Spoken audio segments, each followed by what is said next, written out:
Welcome, everyone. Thank you for joining us for the latest episode of our Gleeble webinar series. My name is Dan Quigley with DSI, and I'm happy to be your host today. I'm also hoping that all of you out there are staying safe and healthy. It doesn't look like we'll be traveling to conferences or customer visits anytime soon, so we really appreciate you joining us for these webinars as they give us a chance to stay connected and continue learning from our colleagues.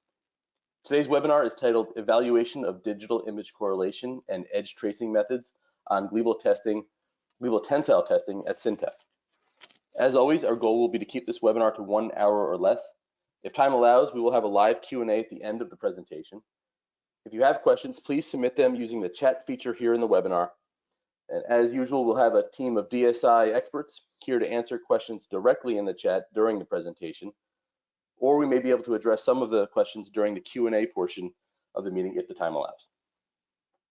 We have over 100 people registered to attend today, so we may not be able to address every question. However, we will do our best and we'll follow up after the webinar if needed. Video of this presentation will be available online soon. You'll be able to find a link to this video as well as videos of past webinars by going to our website at gleeble.com and then click on the resources link in the top navigation bar. Then click on webinars, and there you can view recorded webinars and sign up for future webinars. We'll have a link to next week's webinar up on the site shortly. And a quick scheduling note, we will have a webinar next week on Thursday, November 19th, 2020. And then we'll be taking the following week off as it's Thanksgiving holiday here in the US.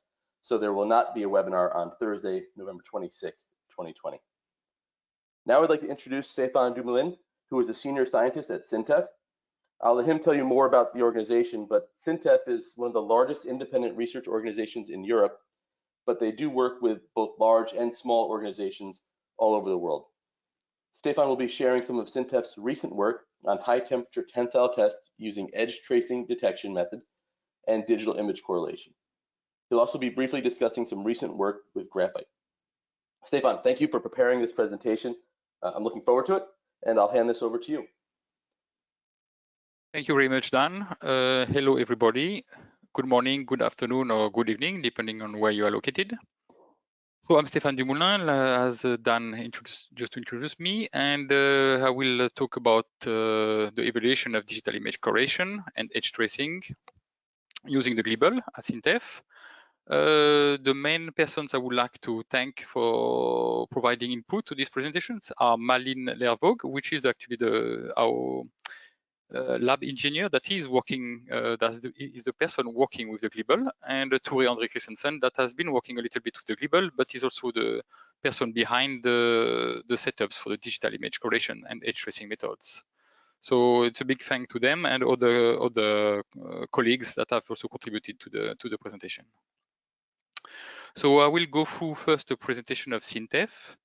Then I will present the Gleeble we have here at SINTEF. I will talk about the main topic of this presentation about the use of DIC and edge tracing with the Gleeble. Then some exciting results on first results on the testing with graphite.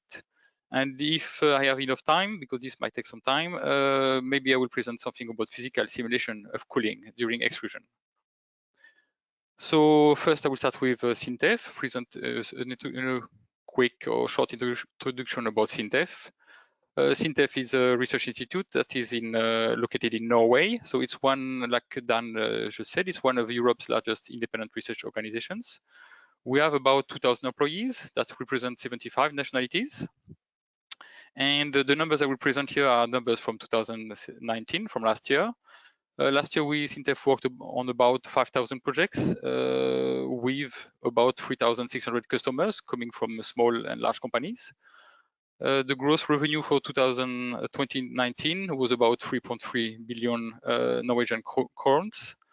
47% of these revenues were generated from contract research projects for Norwegian private sector customers. From the international sales, which amounts to about 480 million Norwegian crowns, this part, 50% of this part is actually coming from EU funded projects.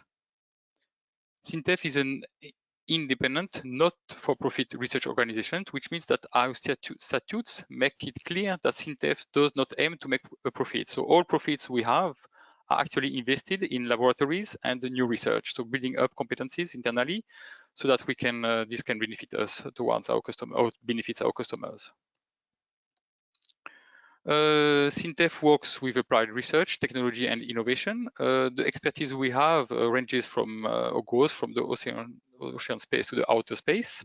So this includes renewable energy, ocean space, industry, buildings and infrastructure, materials, micro, nano, and biotechnology, climate, environment, oil and gas, health and welfare, etc., society, digitalization, transport, among others. So at SINTEF, here you have a diagram showing a little bit the different revenues we have. So more than 90% of our income comes from contracts won in open competition. So this includes 46% of them are direct contracts with the business and industry, both in Norway and internationally, the public sector, and project grants from the Research Council and EU applications or EU projects. So the 10% so left is, but it's our basic grants from the Research Council of Norway, which is only 8%. This is among the lowest in Europe, at least. All similar research institutes have usually a higher basic grants from their own government and other sources, other type of fundings. SINTEF is a place that offers unique prospects for the people that want to drive and to develop the potential. We have about 2,000 employees. Among them, 1,400 of them are researchers. 59% of these researchers have doctorates. So have been PhD students, and as I said before, so this represents 75 countries in the world.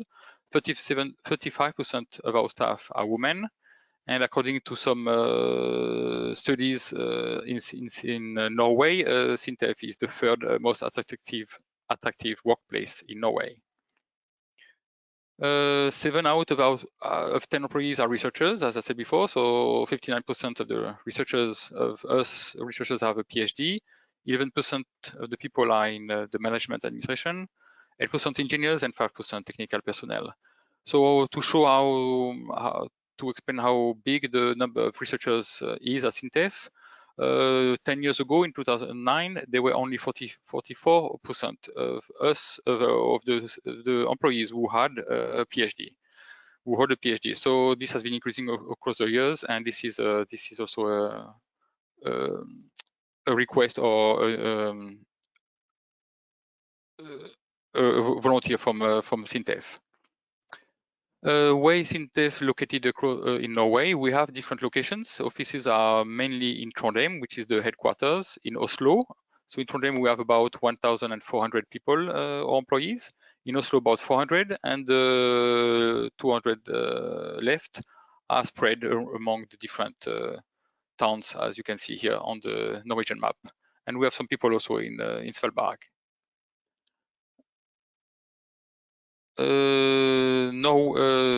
SINTEF is also the largest Norwegian participant in EU's research programs. We have a lot of projects which have been, the number of projects, EU projects, has been increasing over the last years. That's a strategy from SINTEF to be more internationally seen, as we aim at being a European leading research institute. We have a triangle model for collaboration that we work with every day. So it's a close working relationship with both the universities and the industries, and this generates innovation and high quality. So this model has been developed through more than 65 years, and basically since SINTEF has started in the 1950s, and since then we have been working with this model for across all the years, and this is a very important model for us to use the basic research done in the universities and apply it towards the industry. So the SINTEF organization as a whole has this structure. So we have the SINTEF Foundation that is actually made of 6 different institutes with the different names: SINTEF Community, SINTEF Industry, which is the institute I belong to, with where this work I will present has been carried out. SINTEF Digital, SINTEF Ocean, SINTEF Energy Research, and SINTEF Manufacturing. And we have other units that are much smaller, but that also are part of the SINTEF Foundation. So in SINTEF Industry, we have another structure that is the following. We have SINTEF Industry with a CEO, and we have a staff of administrative persons. And SINTEF Industry is divided into 6 departments. So we have a department that works on biotechnology and nanomedicine, one on sustainable energy technology, one working with metal production and processing, one on process technology, petroleum, which is oil and gas, basically, and departments for materials and nanotechnology, which is, again, the department I belong to and where this work has been, all what is done with the Gleeble has been done. So the market areas at SINTEF Industries, are quite large. We go from fishery and aquaculture to building and infrastructure, transport, advanced materials, oil and gas, new emerging markets, renewable energy, pharmacy, process industry, health, manufacturing industry, medicine, etc. So that's the main areas, market areas at SINTEF Industry. So here it's a bit the same idea, but just on a nicer slide maybe. And note that we have actually a big part of our industry is actually subsea and oil and gas. At SINTEF Industry, we have also quite a lot of laboratories, one on materials characterization, one on subsurface analysis. We have a multi-phase flow lab, a CO2 laboratory also, nanotechnology, solar cells, metal production, advanced membranes, material technology, which is the lab where all the tests, or where the Gleeble is installed, basically. We have a lab on mass spectroscopy and a lab on biotechnology. We have also some minor small labs, but they're not shown here, but we have a bit more labs. So the department I belong to, which is called Materials and Nanotechnology, has the main expertise in aluminium, silicon, iron, and steel. We also deal with other materials, but that's the 4 main materials we deal with. Minerals and raw materials also, polymer and composite materials, nanotechnology and functional materials, and materials and properties and utilization. So the department, or actually SINTEF Industry, offers expertise in material technology. We work along the entire value chain, from ores to raw materials, and with modern and environmentally friendly manufacturing processes, to casting, shaping, joining, and other production processes. We have state-of-the-art characterization methods that allows us to determine or analyze the structure of the materials and the properties, or properties of the products. With our state-of-the-art laboratories and modeling also facilities, we can analyze the model, the structures of the materials and the properties. Nanotechnology also makes it possible for us to develop new materials and miniatures systems. By measuring, describing, modeling, doing all this, we can develop new and better materials and products that will contribute, or that will play a role in solving the different societal challenges that we face. SINTEF is a key player when it comes to this kind of technologies, and into translating, it's a key player in translating nanosciences into new products in a sustainable way. So last but not least, SINTEF is actually a certified organization. So we have different certifications, ISO 9000, ISO 14000, etc. So now I will describe briefly the Gleeble that we have at SINTEF. It is the Gleeble 3800 GTC. So in Norway, there are actually 2 Gleeble machines available. There is one that is the Gleeble 3500, and it's available at Hydro Aluminium in a town called, location called Sunndalsøra. So I am personally located at Trondheim, which is the headquarters of SINTEF. And the other Gleeble is located here, where there is a red point on the map, on the Norwegian map. This machine was acquired, if I'm not wrong, in the mid-90s, so 95, 96.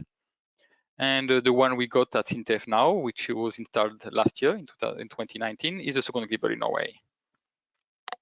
So here are the main units of the Gleeble machine. For those who don't know it, we have the load unit, we have the mobile conversion unit, we have the Gleeble touch control, and we have then the different pumps, vacuum and hydraulic for running the machine, and the heat exchanger.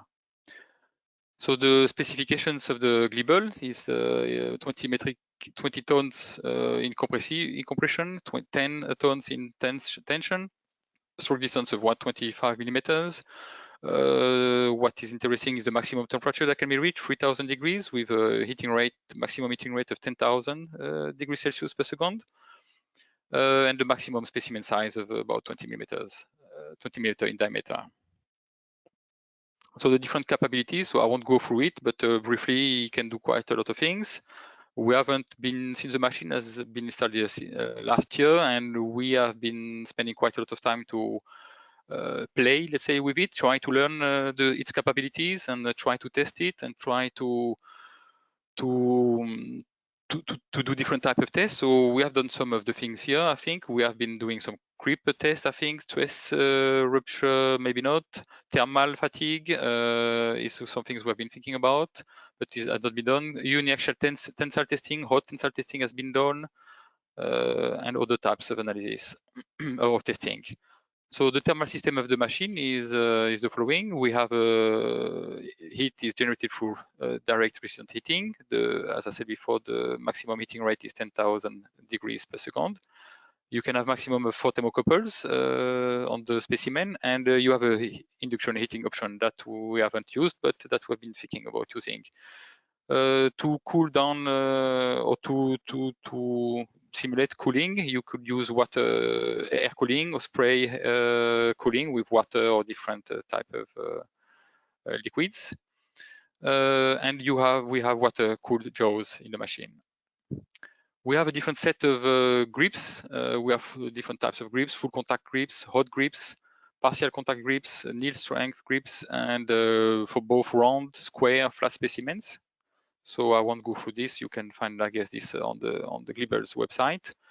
We have 4 different extensometers: a hot zone extensometer, a jaw-to-jaw L strain system, a C strain kit, this one, and a dilatometer. And we have been using I think we've been using all of them actually. Here are some examples of specimens: square-shaped specimens, circular specimens for compression, smooth specimen with threads for tension, etc. And here are some flat specimens on the right-hand side. So now that I've presented the Gleeble machine, now that I've also introduced SINTEF, I will go to the main topic of this presentation, which is the use of digital image correlation and age tracing.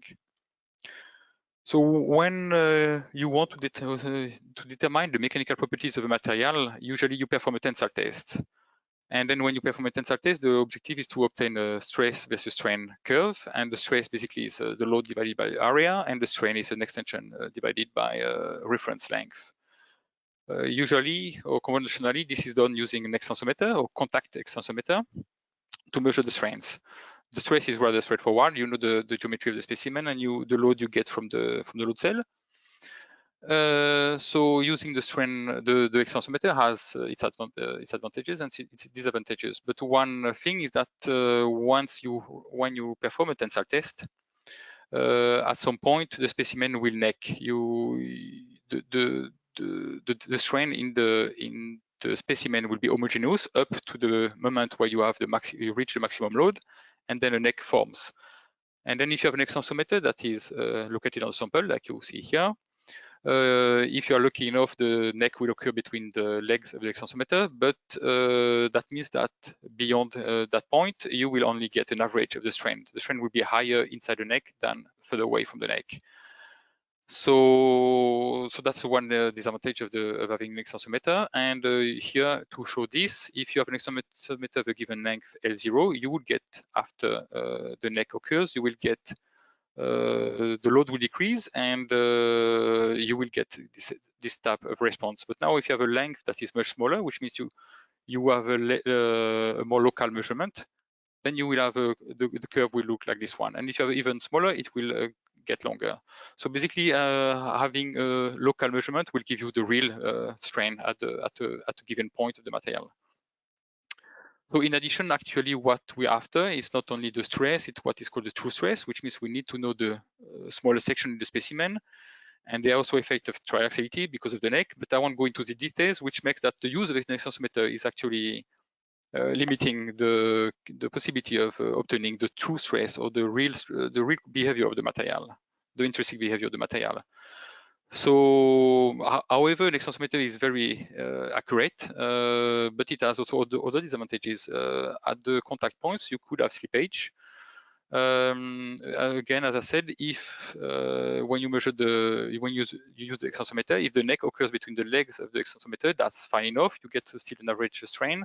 But if it occurs outside, then you don't get any measurement at all. So as I said before, it would provide only an average strain beyond the max load or when necking occurs. It could potentially damage also specimens that are rather soft. So that would not be possible we wouldn't be able to use an extensometer in such cases. And then when fracture occurs, you have a high energy release. If, for example, it's a material or steel, for example, then this could damage the extensometer. So this is many reasons for not wanting to use extensometer in some cases. So to eliminate these issues, one could use contactless methods. One such method is a laser. This is something we have here that we use also on a daily basis. And this gives us very good results, but this gives us only the strains at a given location. And this means that you have to follow manually or maybe with automatically, but that's rather difficult, to follow the neck with the laser to be able to measure always the section with the smallest area. Otherwise, you have camera-based systems, typically video extensometers, digital image correlation, edge tracing, and other techniques. So all these methods would provide a local displacement or strain measure. So what you need in such case, you need 1 or 2 cameras, depending on the geometry of the specimen and depending on the accuracy you want, which are driven by a computer. And usually you have also, which is not shown here, you have also a link between the computer and the machine, which makes that you can synchronize the whole thing, meaning that you could have the load associated to each picture when you record the pictures on the computer, and also the displacement of the machine or different information or signals from the machine. So in brief, I'm not sure what the audience know about DIC and edge tracing. I will explain briefly what these methods are, what these methods consist in. So the first thing is that for both of them, you need to have, you need to have pictures of the sample surface, so which means you have to have cameras, and you have to have proper lighting to be able to take the pictures and have good quality pictures, so that they can be processed afterwards. So once you have done this using DIC and edge tracing, using appropriate post-processing, you could get the stress strain curve from a tensile test, even the true stress true strain curve. So digital image correlation, or DIC, is actually a full field displacement measure where you track the movement of patterns within discretized subsets of the images, which means the software will generate a virtual grid on the specimen and try to follow this grid from picture to picture. As you can see here, the grid is deformed, following the geometry of the sample. And this allows you to compute the strains and give you a strain map. So which means you can get the strain in all over the sample where you have analyzed the pictures. The only requirement is that you need to have a random speckle that is painted on the specimen, so like you can see here behind the grid. This could bring some challenges, especially when you go to very high temperatures. You need to have good paints. However, the edge tracing method is actually based on different concepts. The idea of this technique is to detect the sample's edges on each picture. So like you can see on the right hand side here, you have the specimen here, and then you did try to detect the edges of the specimen, and then based on this, you can find out where the smallest cross-section is, and then based on this, you can obtain the strains and the true stress or the strays. But however, this requires a good contrast between the sample itself and the background. So ideally, you would have a black sample and a white background, but a gray background is also good enough, since we could use different filtering techniques or image analysis techniques to find the contours or the edges of the sample. So at SINTEF, we had an internal study that has been performed to evaluate whether DIC and edge tracing could be performed with Gleeble, and how difficult or easy that would be at high temperature during tensile testing. So the main objective of this study was to build up and expand our competencies on Gleeble at SINTEF to provide state-of-the-art testing to our customers. So the setup that was after several trials was found or was used in this study was we used stainless steel hot grips. We use low force jaws. We use an extensometer, the jaw-to-jaw L strain extensometer, and we use the 22 kilonewton load cell. The tests were carried out under vacuum, and here, for some reasons that are linked to different projects, we had the small specimens that were made from MAR matching steel. And so therefore a fixture had to be manufactured because the diameter of the heads of the specimens was only 5 millimeter, while the smallest specimen that we could have in the grips was 10 millimeters. So there was a fixture that was manufactured so that the specimen could be fixed to the machine. So that was not any specific challenge. Here you can see the machine with the jaw-to-jaw L strain extensometer. You can see a sample here. It's maybe a bit difficult to see, but it is broken. So we have the sample here, we have the fixture here, and which goes into the grips, and with the jaws. And here you have two thermocouples. So one main issue we had, it was to connect the Gleeble to the cameras. The idea was that by connecting the Gleeble to the cameras, from the cameras we could steer the machine, or at least synchronize the pictures with the load and the displacement of the machine.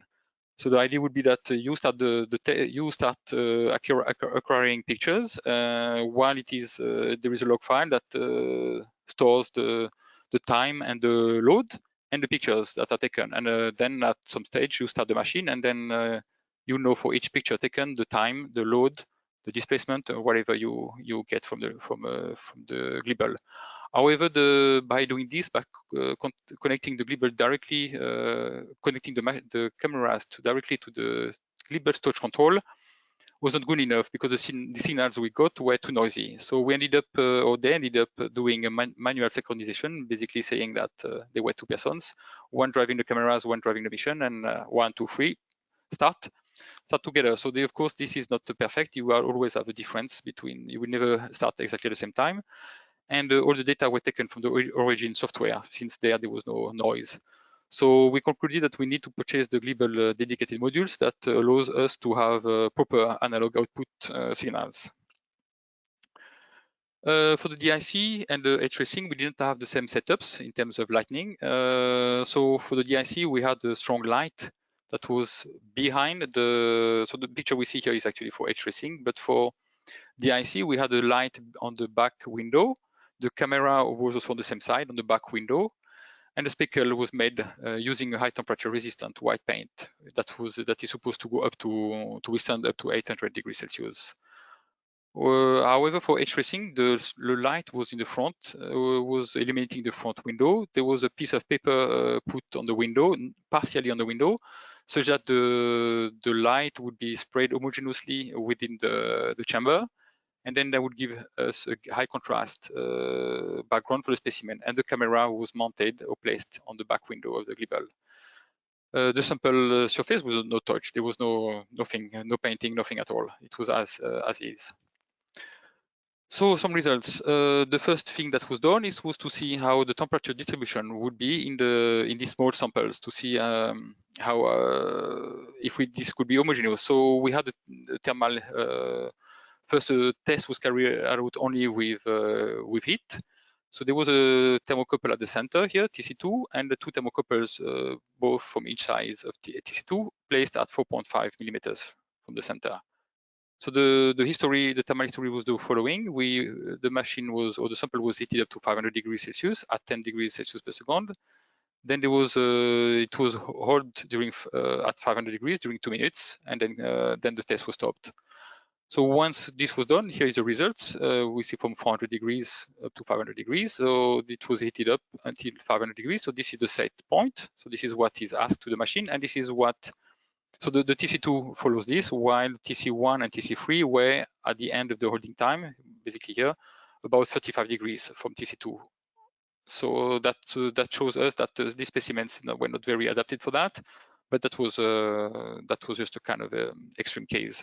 Usually we try to have longer specimens. So then once this was done, some tests were performed with the DIC and the edge tracing. The thermomechanical history was the following. It was heated up to 500 degrees Celsius, again at 10 degrees per second, and it was held 500 degrees during 2 minutes, and then the tensile test was started with a stretching at 0.54 millimeters per minute. So it was rather slow. So here are the results. So we see here the temperature. So there was only one thermocouple, since there was no need to. We knew that the distribution profile, how the distribution profile looked like. So this is the thermal history. This is the force versus time. So we see that the load increases up to 1500 and then decreased, and then here there was about here I think it was fracture. So here is the load versus displacement versus the strain versus the jaw-to-jaw extensometer, the strain measured by the extensometer, or the displacement. So here is a picture of the specimen broken. And so here are pictures of for the edge tracing. So you see just before the test starts and just before it fractures. So we see we have a very good contrast in the chamber, which allows us to detect very well the contour or the edges of the specimen. Unfortunately, there was the engineers did not have time to process the results. These are results that were not carried out not a long time ago, and there is no fancy videos to show yet, but this will come hopefully soon. So the same procedure was done for the digital image correction. So here there was a paint, black paint, as I said before, that was put on the specimen, and then again we had this 500 degrees Celsius for 2 minutes, and here we see the load versus time, and here the load versus displacement. So here we see some pictures at the beginning of the test. Here at the maximum load, so at that point here, and here when the paint starts cracking, I think we were about here, if I remember properly. So you can see on the pictures, you can see the strain. So here you have high strain as expected because you have necking occurring. We can see slightly the neck occurring here, and here with low strains in the rest of the specimens where the material is unloading. And again, a fractured specimen. So this was the conclusive tests. So the conclusion is that we could demonstrate that the strain measurement using both DIC or full field displacement measures and edge tracing is achievable, provided that we have a proper lighting. This was one of the challenges to find to have the good lighting because also of the small size of the windows. So the main challenges we met were that the signals, as I said, directly from the Gleeble touch control were not accurate enough. So we need to invest in some modules that can provide good signals so that we can synchronize properly the cameras with the machine. Another thing that I didn't mention is that there are no commands to stop the Gleeble when fracture occurs. So which means that you have to set up beforehand the maximum displacement or time you want the Gleeble to run before the test is stopped. So there, if there is anything, that would be nice that if Gleeble could tell us if there is anything we missed, because then if you have the wrong displacement, the test stop before the specimen fractures, or if you have the wrong time duration, then it will stop before the test is finished. So this is a bit, you might not know beforehand how long the test will take. So this could be some problems. And then the other challenges were that we have to find the proper lighting conditions, but that's of course just a time issues.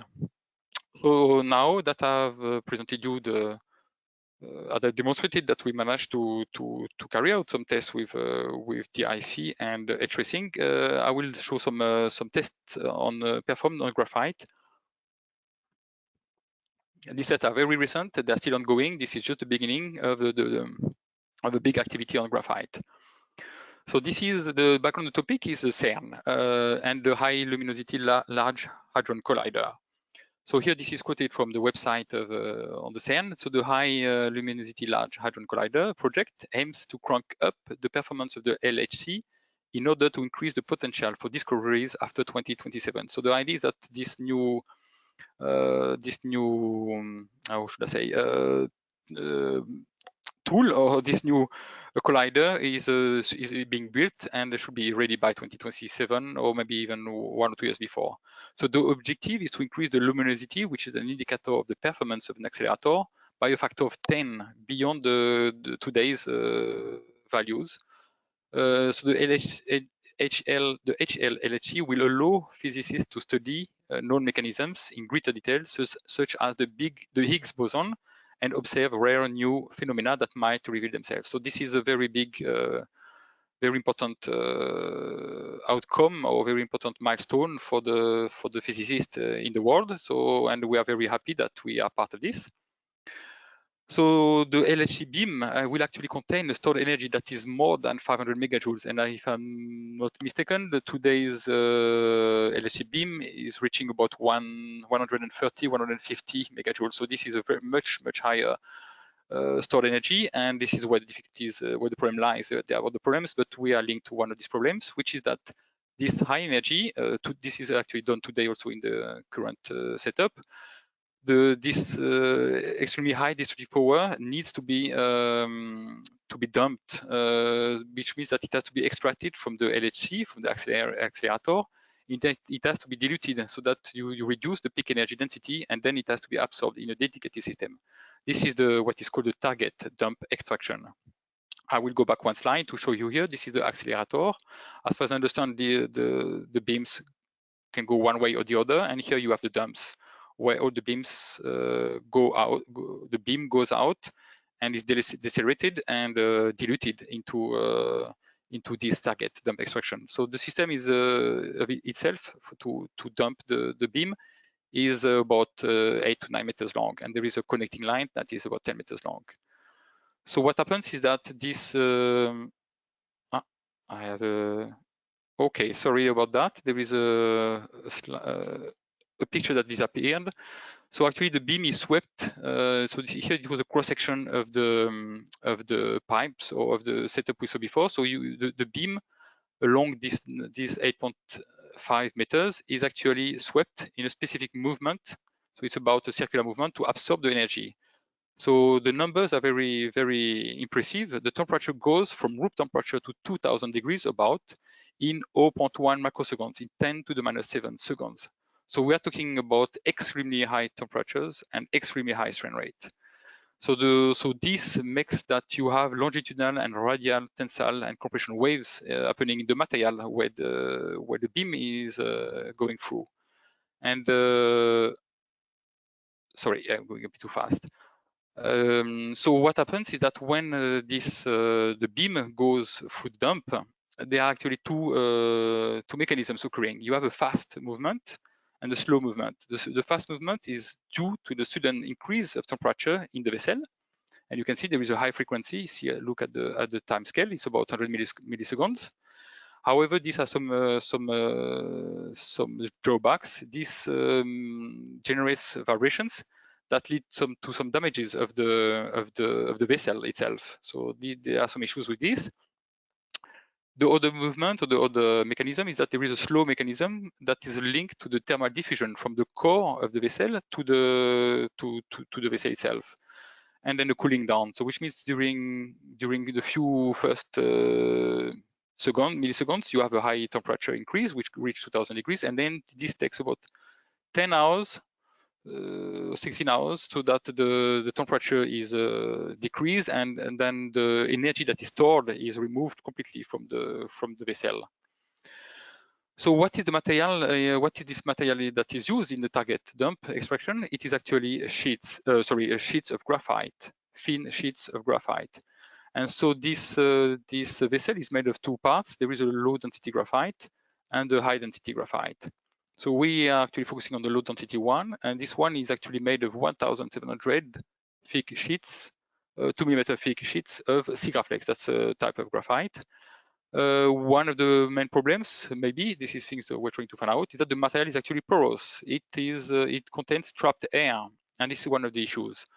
So some trials have been done where the energy beam is, don't remember exactly, it's not 500 megajoules, but it's actually very high, higher than what is today in the HLC. And then what happens is that the graphite crack, and of course this is not wanted.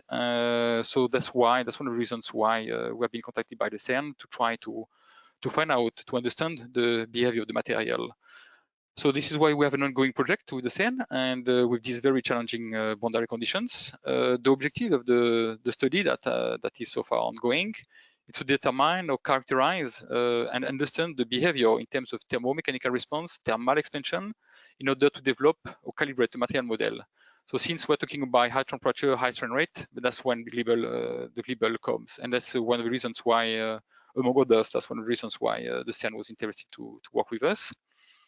What happens is that the material itself, as I said, contains air. So once you have this large increase in temperature, you have both the air that expands and the material itself. So the questions that we are going to try to investigate and to find out is what are the contributions for the expansion due to the air, and what are the contributions due to the expansion of the graphite, and try to understand this, why then this leads to cracking of the graphite when you have a high energy release in the graphite, and therefore maybe try to see if there are ways to change the material properties, or to what can be done so that we avoid this.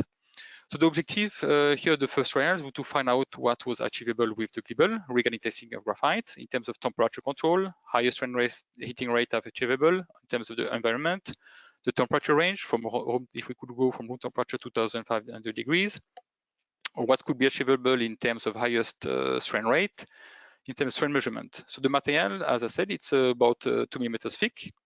It has a fracture strength that is about 460 MPa, and for that geometry here, unfortunately, I don't have a picture of a material that is not broken, but it's very weak.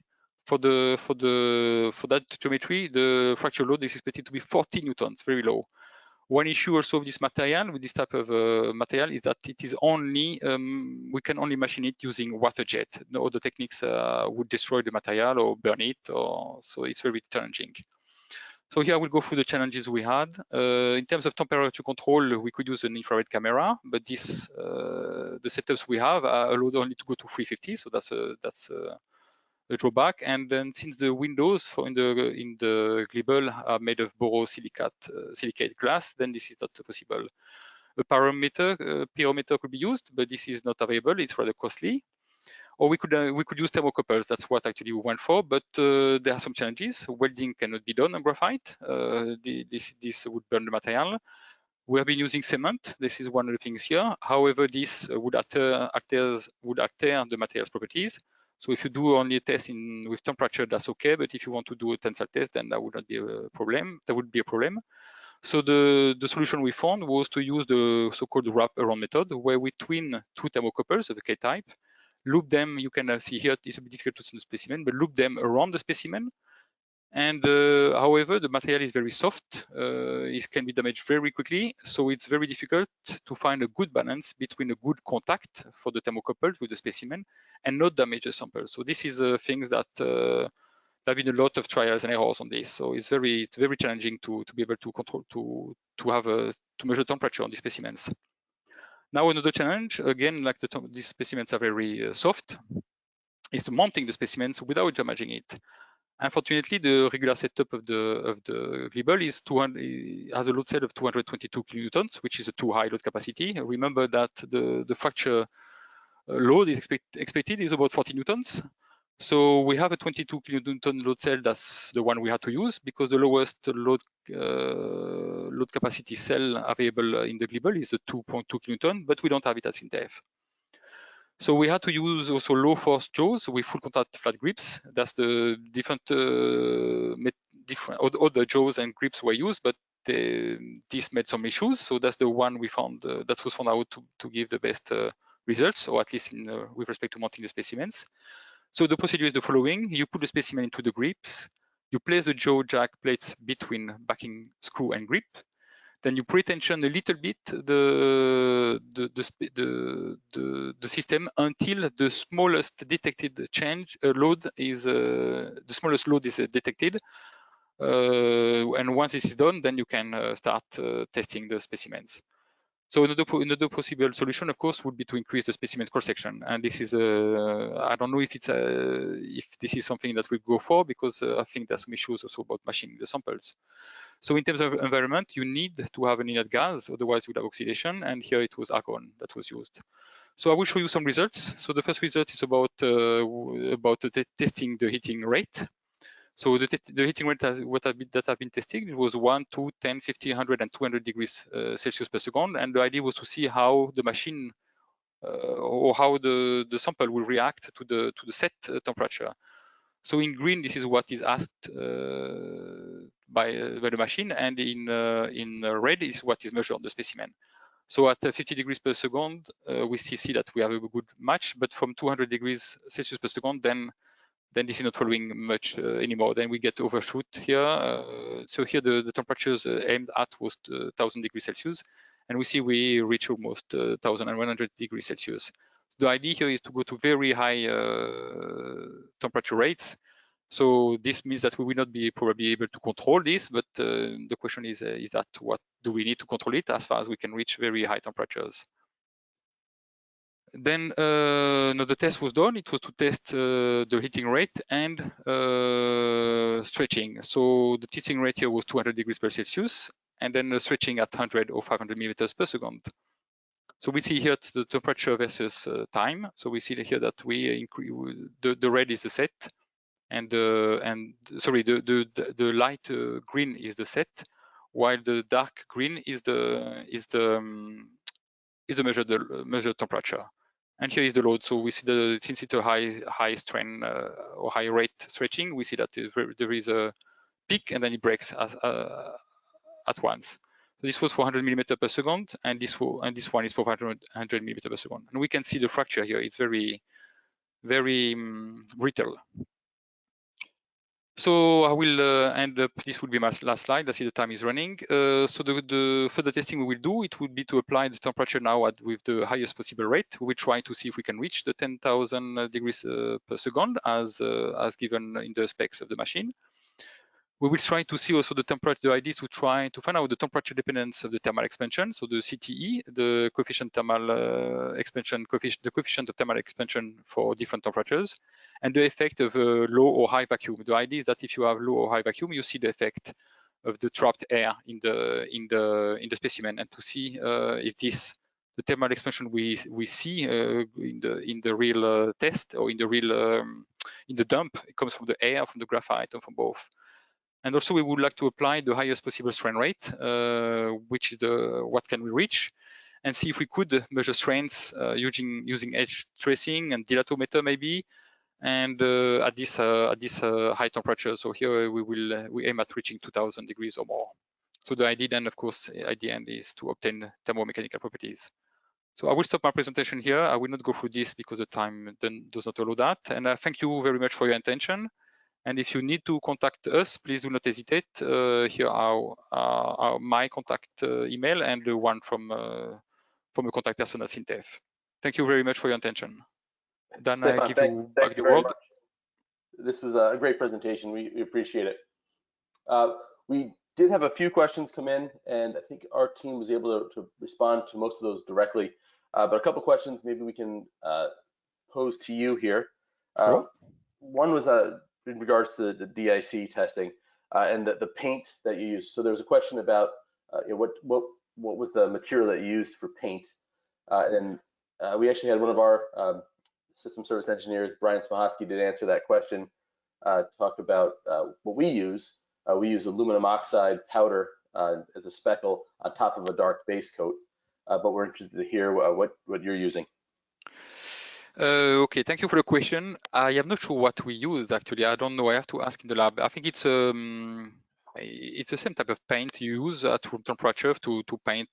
I'm not sure. I am not sure how to answer that question. Sorry. Yeah, and I think we experimented with a few different types as well. So I know that we've had different levels of success, and we did partner with the DIC company to kind of help us do that. And I think we were able to get to about 1100 and even higher in some cases. There is some resolution loss, but we were quite pleased with that performance. I think that would be very nice that we get this information. I will ask our engineers to contact you, because as I said, in the graphite we aim at going to 2000 degrees, so this would be a challenge if we want to use the IC. Yeah, and the next question I have, you sort of answered it with when you're talking about the IR cameras. It sounds like you do have an IR camera. Yes, we do. So have you used that in the Gleeble at all? I know you mentioned that the concern with the window is borosilicate. but obviously, we can change that glass, well, call it glass, No. that material. So you haven't used that with the Gleeble? No, I think the only time, as far as I know, the only time this has been tried, it was in the test I presented, yes, for the graphite. Okay. And then it was not possible. Otherwise, because since this was done in vacuum, then it had to be closed. If the chamber is open, I guess it should be okay. Right.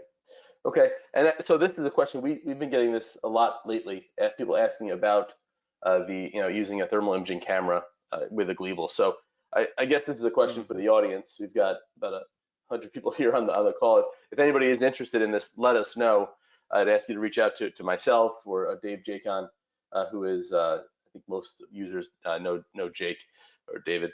Let us know if that's something you're interested in. We can, with DIC, for example, we've developed a integration package so that you don't need to manually match up the data. It's a smoother integration. So we are looking at that for a thermal imaging camera, but it's nice to know that we have, if a lot of customers are asking for that, that helps us prioritize our projects. So if anybody is interested in it out there, please let us know. And we also want to learn more about exactly what you want to get out of it so that we can make sure we deliver something that's useful. Yeah, so we at SINTEF could give you also feedback, because that's something we have been thinking about for several years. So also in conventional machines, using thermal imaging is also something interesting. When you perform such tests, because of the plasticity in the material, you generate heat, and this has an effect on the material behavior, and this is interesting to be able to catch it and model it. Okay, great. So again, let us know if people are interested in that, and also we'll probably want to follow back up and ask about specifications so that we really do deliver what people would be useful. Sure. So another question that did just come in. Let's see. Someone used a thermal camera here. They said up to 1,000 degrees Celsius in a Gleeble, and aligning the DIC and the thermal camera data was a challenge, but they'd be interested in a webinar on that. So okay, we'll reach out and see if that's something we can deliver. We do have, as I mentioned before, next week we have a webinar. The following week we'll be taking off, but then we do have a couple more through the end of this year, and then we may take a couple weeks off right around the holidays, but start up the webinar series again next year. So looking forward to that, and hopefully we can have one on digital imaging, thermal imaging camera. One other question next. I think you did a really good job of describing SINTEF. So I did have a couple of people email me as well asking about career opportunities there. So I will maybe follow up with you afterwards and see if there is. Please contact us. Yeah, I think you did a really good job describing it. So I think there's a lot of thank you being done there. So I think you did it. You may certainly look appealing. So I'll follow up with you following this, and I think there's a couple people out there that did respond that emailed me. So I'll put you guys in contact. We're also very interested in collaborations, of course. Great. So I think that's all of our questions. I do, again, Stephane, I want to thank you for preparing the presentation. It was great. Certainly very interesting. If anyone out there has technical questions about operation of your Gleeble, or if you need training, please contact our service team. I mentioned this on every webinar, but we do have a service portal that has a knowledge base and a ticketing system. So if you need service, that's really the best way to get service so that it gets to the right person. So you can access that on our website. Go to resources, link in the top navigation bar, and then go down to the service portal, and you can create an account and search the knowledge base and create a ticket. If you have any questions about how Gleeble can support your research, please email me or any member of our team, and we'll connect you with the right application expert, either on the application you're looking at or in the region, to help you get the information that you need. I think everyone has my email address, but please feel free to reach out to me. And Stephane, you did put your email address up there yes. earlier, which is great. But if anybody else does need to contact you, they can contact me and I can put you in touch. So thank you again, everyone, for joining us. We do appreciate your time, and I do hope everyone stays safe and healthy in these uncertain times. Thank you very much for the opportunity, and have a nice day. Yes, have a great day, everyone.